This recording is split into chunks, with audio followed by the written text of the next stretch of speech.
මේ දවස්වල රංග දිසානායක මහත්තයාගේ නම කියලාම කියනවා මම. රංග දිසානායක මහත්තයාට මම අභියෝගයක් කරනවා. නන්දන ඒගොල්ලෝගේ JVP එකේ කට්ටිය අපි කියපුවා අපිට වැඩක් නැහැ. 2017 මේ රටේ වෙච්ච ලොකුම හොරකම කියලා කියන්නේ කාගේද? ලොකුම හොරකම තමයි සිංගප්පූරුවේ ඉන්න අර්ජුන මහේන්ද්‍රන්ගේ බැංකු හොරකම තමයි ලොකුම හොරකම. හැබැයි ඒ වෙලාවේ කවුද හිටියේ? රංග දිසානායක 2017 මේ රටෙන් පාස්පෝර්ට් එක දැන් මගේ පාස්පෝර්ට් එක නතර කරලා තියෙන්නේ. මගේ පාස්පෝර්ට් එක දැන් නතර කරලා තියෙන්නේ.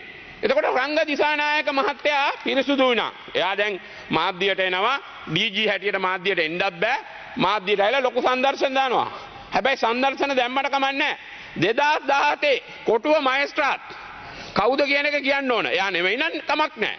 එයා කියන්න ඕනේ 2017 අර්ජුන මහේන්ද්‍රන්ගේ පාස්පෝර්ට් එක රිලීස් කරේ කවුද? 2017 කොටුව මහේස්ත්‍රාත්වරයා හැටියට. එතකොට මට කියන්න ඕන රංග දිසානායක මහත්තයා.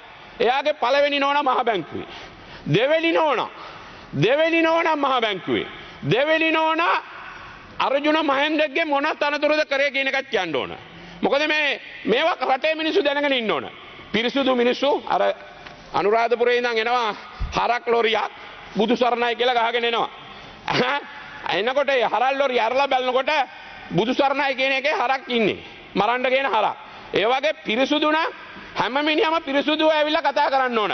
පිරිසුදුව තනතුරු දරන්න ඕන. ඒකත් මම මේ වෙලාවේදී මතක් කරනවා මේ DG මහත්තයාට තමන් පිරිසුදු වෙලා ඉන්න අනිත් අයට ඇඟිල්ල දික් කරන්න ඉස්සලා